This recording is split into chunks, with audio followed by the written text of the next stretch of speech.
എല്ലാവർക്കും പുതിയൊരു വീഡിയോയിലേക്ക് സ്വാഗതം. LPP കറണ്ട് അഫേഴ്സിൽ സാമ്പത്തിക ശാസ്ത്രവും രാഷ്ട്രതന്ത്ര ശാസ്ത്രവുമായി ബന്ധപ്പെട്ട കറണ്ട് അഫേഴ്സ് 2023-2024 ചോദിച്ചിട്ടുള്ള കറണ്ട് അഫേഴ്സ് ആണ് നമ്മൾ ഈ വീഡിയോയിലൂടെ നോക്കാൻ പോകുന്നത്. നമുക്ക് ആദ്യത്തെ ക്വസ്റ്റ്യനിലേക്ക് കടക്കാം. ആദ്യത്തെ ക്വസ്റ്റ്യൻ, കേരളത്തെ സമ്പൂർണ്ണ ബാങ്കിംഗ് ഡിജിറ്റൽ സംസ്ഥാനമായി പ്രഖ്യാപിച്ച ദിവസം എന്നാണ്? 2023 ജനുവരി 7 കേട്ടോ. അപ്പോൾ കേരളത്തെ സമ്പൂർണ്ണ ബാങ്കിംഗ് ഡിജിറ്റൽ സംസ്ഥാനമായി പ്രഖ്യാപിച്ച ദിവസമാണ് 2023 ജനുവരി 7. അപ്പോൾ കേരളത്തെ സമ്പൂർണ്ണ ബാങ്കിംഗ് ഡിജിറ്റൽ സംസ്ഥാനമായി പ്രഖ്യാപിച്ച ദിവസം 2023 ജനുവരി 7. ബാങ്കിംഗ് ഇടപാടുകൾക്ക് പൂർണ്ണ ഡിജിറ്റൽ സംവിധാനം ഒരുക്കിയ ഇന്ത്യയിലെ ആദ്യ സംസ്ഥാനമാണ് കേരള കേട്ടോ. അപ്പോൾ സമ്പൂർണ്ണ ബാങ്കിംഗ് ഡിജിറ്റൽ സംസ്ഥാനമായി പ്രഖ്യാപിച്ചത് 2023 ജനുവരി 7 അതേപോലെ തന്നെ ഈ സമ്പൂർണ്ണമായിട്ട് ബാങ്കിംഗ് ഡിജിറ്റൽ സംസ്ഥാനമായ ഇന്ത്യയിലെ തന്നെ ആദ്യത്തെ സംസ്ഥാനമാണ് കേരളം എന്ന് പറയുന്നത്. ബാങ്കിംഗ് ഇടപാടുകൾക്ക് പൂർണ്ണമായും ഡിജിറ്റലൈസ് ചെയ്ത ആദ്യ സംസ്ഥാനം കേരളമാണ്. അത് പ്രഖ്യാപിച്ചതെന്നാണ് 2023 ജനുവരി 7. അടുത്ത ക്വസ്റ്റ്യൻ നോക്കാം. 2024 വേൾഡ് എക്കണോമിക് ഫോറത്തിന് വേദിയാകുന്ന നഗരം ദാവോസ്, സ്വിറ്റ്സർലാൻഡ്. അപ്പോൾ സ്വിറ്റ്സർലാൻഡിലെ ദാവോസിലാണ് വേൾഡ് എക്കണോമിക് ഫോറത്തിന് വേദിയാകുന്ന നഗരമാണ് ദാവോസ്, സ്വിറ്റ്സർലാൻഡ്. സ്വിറ്റ്സർലാൻഡിലെ ദാവോസ് ആണ് വേൾഡ് എക്കണോമിക് ഫോറത്തിന് വേദിയാകുന്നത്. അടുത്ത ക്വസ്റ്റ്യൻ നോക്കാം. ബാങ്ക് നോട്ടുകളിൽ നിന്നും ബ്രിട്ടീഷ് മൊണാർക്കി ഒഴിവാക്കാൻ തീരുമാനിച്ച രാജ്യം ഓസ്ട്രേലിയ. ഇപ്പോൾ ബാങ്ക് നോട്ടുകളിൽ നിന്നും ബ്രിട്ടീഷ് മൊണാർക്കി ഒഴിവാക്കാൻ തീരുമാനിച്ച രാജ്യമാണ് ഓസ്ട്രേലിയ. അപ്പോൾ ബാങ്ക് നോട്ടിൽ നിന്നും ബ്രിട്ടീഷ് മൊണാർക്കി ഒഴിവാക്കാൻ തീരുമാനിച്ച രാജ്യം ഓസ്ട്രേലിയ. അടുത്ത question, reserve bank of India financial literacy വീക്കായി ആചരിച്ചത് എന്നാണ്? 2023 ഫെബ്രുവരി 13 മുതൽ 17 വരെ. ഇപ്പോൾ റിസർവ് ബാങ്ക് ഓഫ് ഇന്ത്യ എന്തായിട്ടാണ് ആചരിച്ചത്? ഫിനാൻഷ്യൽ ലിറ്ററസി വീക്കായിട്ട് ആചരിച്ചത് 2023 ഫെബ്രുവരി 13 മുതൽ 17 വരെ. ഫെബ്രുവരി 13 മുതൽ 17 വരെയാണ് ഫിനാൻഷ്യൽ ലിറ്ററസി വീക്ക്. അടുത്ത ക്വസ്റ്റ്യൻ, ഓഹരി വിപണിയിലെ നിക്ഷേപകരുടെ താൽപ്പര്യങ്ങൾ സംരക്ഷിക്കുവാനുള്ള നിയന്ത്രണ സംവിധാനങ്ങൾ നിരീക്ഷിക്കാൻ സുപ്രീം കോടതി നിയമിച്ച 6-അംഗ സമിതി അധ്യക്ഷൻ ജസ്റ്റിസ് അഭയ് മനോഹർ. അപ്പോൾ ഓഹരി വിപണിയിലെ നിക്ഷേപകരുടെ താൽപ്പര്യങ്ങൾ സംരക്ഷിക്കുവാനുള്ള നിയന്ത്രണ സംവിധാനങ്ങൾ നിരീക്ഷിക്കാൻ വേണ്ടിയിട്ടാണ് സുപ്രീം കോടതി 6-അംഗ സമിതിനെ നിയമിച്ചിട്ടുള്ളത്. അതിലെ അധ്യക്ഷനാണ് ജസ്റ്റിസ് അഭയ് മനോഹർ. അപ്പോൾ ഓഹരി വിപണിയിലെ നിയന്ത്രണ സംവിധാനങ്ങൾ വീക്ഷിക്കാൻ വേണ്ടിയിട്ടാണ് ആരെ നിയമിച്ചിട്ടുള്ളത്? അഭയ് മനോഹർ, ജസ്റ്റിസ് അഭയ് മനോഹർ കേട്ടോ, ജസ്റ്റിസ് അഭയ് മനോഹർ. അടുത്ത ക്വസ്റ്റ്യൻ നോക്കാം. ഓരോ പൗരനെയും ഡിജിറ്റൽ പേയ്മെന്റിന്റെ ഉപയോക്താവാക്കുക എന്ന ലക്ഷ്യത്തോടെ ബാങ്ക് ഓഫ് ഇന്ത്യ ആരംഭിച്ച മിഷൻ ഹർ പേയ്മെന്റ് ഡിജിറ്റൽ. അപ്പോൾ ഓരോ പൗരനെയും ഡിജിറ്റൽ പേയ്മെന്റിന്റെ ഉപയോക്താവാക്കുക എന്ന ലക്ഷ്യത്തോടെ ബാങ്ക് ഓഫ് ഇന്ത്യ ആരംഭിച്ച മിഷനാണ് ഹർ പേയ്മെന്റ് ഡിജിറ്റൽ. എല്ലാ പേയ്മെന്റും ഡിജിറ്റൽ ആക്കുക. ഓക്കെ, ഹർ പേയ്മെന്റ് ഡിജിറ്റൽ ഏതാണ്? ബാങ്ക് ഓഫ് ഇന്ത്യ നടപ്പാക്കുന്ന പദ്ധതിയാണ്, മിഷനാണ് എന്ത്? Har payment digital. അടുത്ത ക്വസ്റ്റ്യൻ, മൻ കി ബാത്തിന്റെ 100-ാം എപ്പിസോഡ് അനുബന്ധിച്ച് കേന്ദ്ര സർക്കാർ എത്ര രൂപയുടെ നാണയമാണ് പുറത്തിറക്കിയത്? 100 രൂപയുടെ. അപ്പൊ മൻ കി ബാത്തിന്റെ 100-ാം എപ്പിസോഡ് അനുബന്ധിച്ചിട്ട് കേന്ദ്ര സർക്കാർ 100 രൂപയുടെ നാണയം പുറത്തിറക്കി. അപ്പൊ മൻ കി ബാത്തിന്റെ 100-ാം എപ്പിസോഡിനെ തുടർന്നിട്ട് കേന്ദ്ര സർക്കാർ 100 രൂപയുടെ നാണയമാണ് പുറത്തിറക്കിയത്. അടുത്ത ക്വസ്റ്റ്യൻ, 2023 ലോക ബാങ്കിന്റെ ലോജിസ്റ്റിക് പെർഫോമൻസ് സൂചികയിൽ ഇന്ത്യയുടെ സ്ഥാനം 38. അപ്പോൾ 2023 ലോക ബാങ്കിന്റെ ലോജിസ്റ്റിക് പെർഫോമൻസ് സൂചികയിൽ ഇന്ത്യയുടെ സ്ഥാനമാണ് 38. ലോജിസ്റ്റിക് പെർഫോമൻസ് സൂചിക അല്ലെ, ലോജിസ്റ്റിക് പെർഫോമൻസ് സൂചികയിൽ ഇന്ത്യയുടെ സ്ഥാനം എത്രയാണ്? 38. അടുത്ത ക്വസ്റ്റ്യൻ നോക്കാം. 2024 ജനുവരിയിൽ ആരുടെ ജന്മദിനത്തോടനുബന്ധിച്ചാണ് രാജ്യത്തെ 525 രൂപയുടെ നാണയം പുറത്തിറക്കിയത്?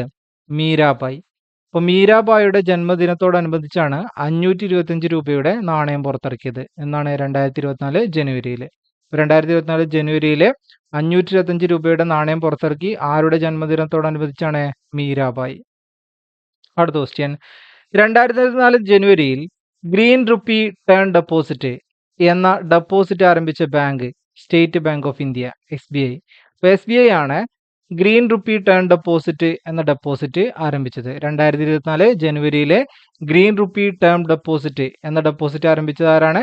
State bank of India. അടുത്ത ക്വസ്റ്റ്യൻ, 2024-2025 സാമ്പത്തിക വർഷം RBI ലക്ഷ്യമിടുന്ന സാമ്പത്തിക വളർച്ച 7%. 2024-2025 സാമ്പത്തിക വർഷം RBI ലക്ഷ്യമിടുന്ന സാമ്പത്തിക വളർച്ചയാണ് 7%. അടുത്ത ക്വസ്റ്റ്യൻ നോക്കാം.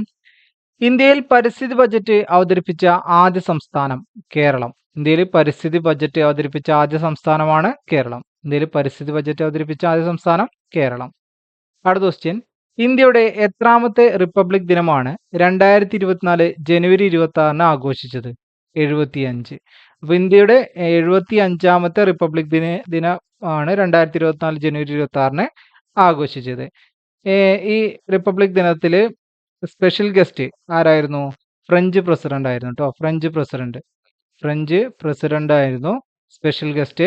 ആരാണ് French president? Emmanuel Macron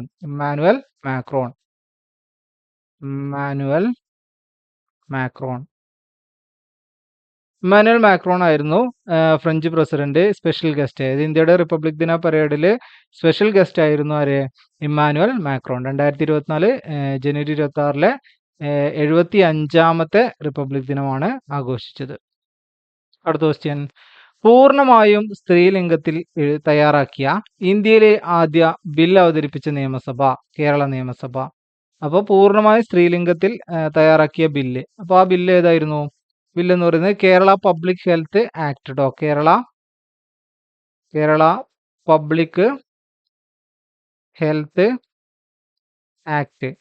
Kerala public health act 2023. Kerala public health act 2023 ആയിരുന്നു ആ ബില്ല് എന്ന് പറയുന്നത്. പൂർണ്ണമായും സ്ത്രീലിംഗത്തിൽ തയ്യാറാക്കിയ ഇന്ത്യയിലെ ആദ്യത്തെ ബില്ല് അവതരിപ്പിച്ച നിയമസഭ കേരള നിയമസഭ. ബില്ലാണ് കേരള പബ്ലിക് ഹെൽത്ത് ആക്ട് 2023. അടുത്ത ക്വസ്റ്റ്യൻ, 2023 മാർച്ചിൽ മാധ്യമപ്രവർത്തകരെ സംരക്ഷിക്കുവാനുള്ള ബിൽ അവതരിപ്പിച്ച സംസ്ഥാനം ഛത്തീസ്ഗഡ്. അപ്പോൾ 2023 മാർച്ചിൽ മാധ്യമപ്രവർത്തകരെ സംരക്ഷിക്കുന്നതിനുള്ള ബില്ല് അവതരിപ്പിച്ച സംസ്ഥാനമാണ് ഛത്തീസ്ഗഡ്. അപ്പോൾ മാധ്യമപ്രവർത്തകരെ സംരക്ഷിക്കുന്നതിനുള്ള ബില്ല് അവതരിപ്പിച്ചത് ഛത്തീസ്ഗഡ്.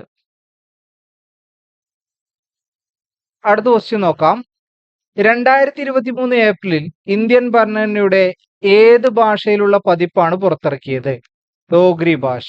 അപ്പൊ 2023 ഏപ്രിലിൽ ഇന്ത്യൻ ഭരണഘടനയുടെ ഡോഗ്രി ഭാഷയിലുള്ള പതിപ്പാണ് പുറത്തിറക്കിയത്. അപ്പോൾ 2023 ഏപ്രിലിൽ ഡോഗ്രി ഭാഷയിലുള്ള പതിപ്പ് പുറത്തിറക്കി. അപ്പൊ ഈ ഡോഗ്രി ഭാഷ ഏത് സംസ്ഥാനത്തിന്റെ ഭാഷയാണ്? ജമ്മു ആൻഡ് കാശ്മീർ.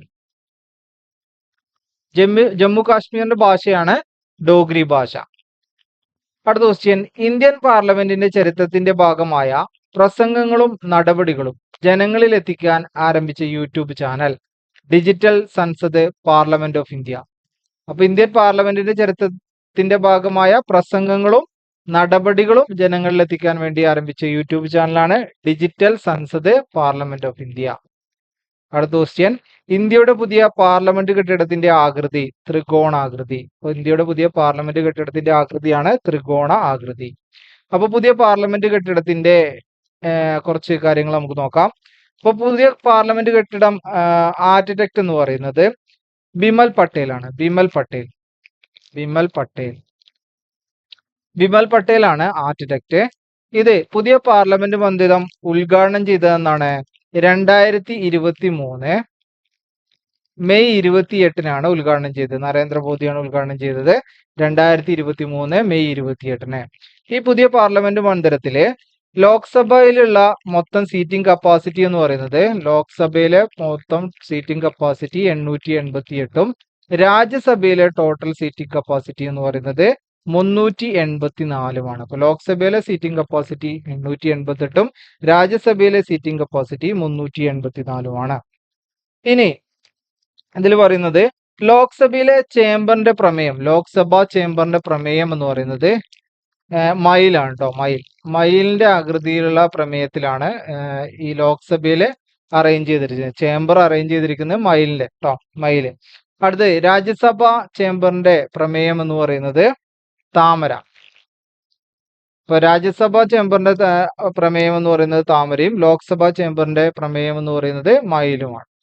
അതേപോലെ തന്നെ ഇപ്പോൾ അടുത്ത് PSC ചോദിച്ച ഒരു ക്വസ്റ്റ്യൻ ആണ്, പുതിയ പാർലമെന്റ് മന്ദിരത്തിന്റെ സുരക്ഷാ ചുമതല ആർക്കാണ്? CISFനാണ് കേട്ടോ. CISFനാണ് പുതിയ പാർലമെന്റ് മന്ദിരത്തിന്റെ സുരക്ഷാ ചുമതല നൽകിയിട്ടുള്ളത്. CISFനാണ്. അപ്പൊ ഈ വസ്തുതകളൊക്കെ പഠിച്ചു വെക്കുക. അടുത്ത ക്വസ്റ്റ്യൻ, സ്കൂൾ പാഠപുസ്തകത്തിൽ ഭരണഘടനയുടെ ആമുഖം ഉൾപ്പെടുത്തുന്ന ഇന്ത്യയിലെ ആദ്യ സംസ്ഥാനം കേരളം. അപ്പോൾ സ്കൂൾ പാഠപുസ്തകത്തിൽ ഭരണഘടനയുടെ ആമുഖം ഉൾപ്പെടുത്തുന്ന ഇന്ത്യയിലെ ആദ്യ സംസ്ഥാനമാണ് കേരളം. അടുത്ത ക്വസ്റ്റ്യൻ നോക്കാം. ഇന്ത്യയിൽ ഏക സിവിൽ കോഡ് ബില്ല് പാസ്സാക്കുന്ന ആദ്യ സംസ്ഥാനം ഉത്തരാഖണ്ഡ് ആണ് കേട്ടോ. ഇന്ത്യയിൽ ഏക സിവിൽ കോഡ് ബില്ല് പാസ്സാക്കുന്ന ആദ്യ സംസ്ഥാനമാണ് ഉത്തരാഖണ്ഡ്. എന്നാണ് ഈ ബില്ല് പാസ്സാക്കിയിട്ടുള്ളത്? ബിൽ പാസ്സാക്കിയിട്ടുള്ളത് 2024 ഫെബ്രുവരി 7-നാണ് കേട്ടോ. ഫെബ്രുവരി 7-നാണ് ബില്ല് പാസ്സാക്കിയത്. 2024 ഫെബ്രുവരി 7-നാണ് ബില്ല് പാസ്സാക്കിയത്. ഇത് രാഷ്ട്രപതി, അതായത് പ്രസിഡന്റ് ഒപ്പുവെക്കുന്നത് എന്നാണ്? പ്രസിഡന്റ് ഒപ്പുവെക്കുന്നത് 2024 മാർച്ച് 13-നാണ് കേട്ടോ. പ്രസിഡന്റ് ഒപ്പുവെക്കുന്നത് 2024 മാർച്ച് 13-നാണ്. ബില്ല് നിയമസഭ പാസ്സാക്കുന്നത് എന്നാണ്? 2024 ഫെബ്രുവരി 7-ന്. ഫെബ്രുവരി 7-ന് ബില്ല് പാസ്സാക്കി, മാർച്ച് 13-ന് പ്രസിഡന്റ് ഒപ്പുവെച്ചു. അപ്പോൾ ഈ ഏക സിവിൽ കോഡിനെ സംബന്ധിച്ച് പറയുകയാണെങ്കിൽ, ഏക സിവിൽ കോഡ് ഈ സംസ്ഥാന രൂപീകരണം മുതലേ ഏക സിവിൽ കോഡ് നിലവിലുള്ള സംസ്ഥാനമാണ് ഗോവ. ഗോവയാണ് സംസ്ഥാന രൂപീകരണം മുതലേ ഏക സിവിൽ കോഡ് നിലവിലുള്ള സംസ്ഥാന രൂപീകരണം മുതൽ പറഞ്ഞാൽ സംസ്ഥാനം രൂപീകരിക്കുന്നതിന് മുമ്പും ഏക സിവിൽ കോഡ് ആയിരുന്നു അവരുടെ ഇതെന്ന് പറയുന്നത്. അപ്പം സംസ്ഥാന രൂപീകരണം മുതൽ തന്നെ ഏക സിവിൽ കോഡ് നടപ്പാക്കി വരുന്ന സംസ്ഥാനമാണ് ഗോവ. എന്നാൽ ഏക സിവിൽ കോഡിന്റെ ബില്ല് പാസ്സാക്കിയ സംസ്ഥാനമാണ് ഉത്തരാഖണ്ഡ് എന്ന് പറയുന്നത്.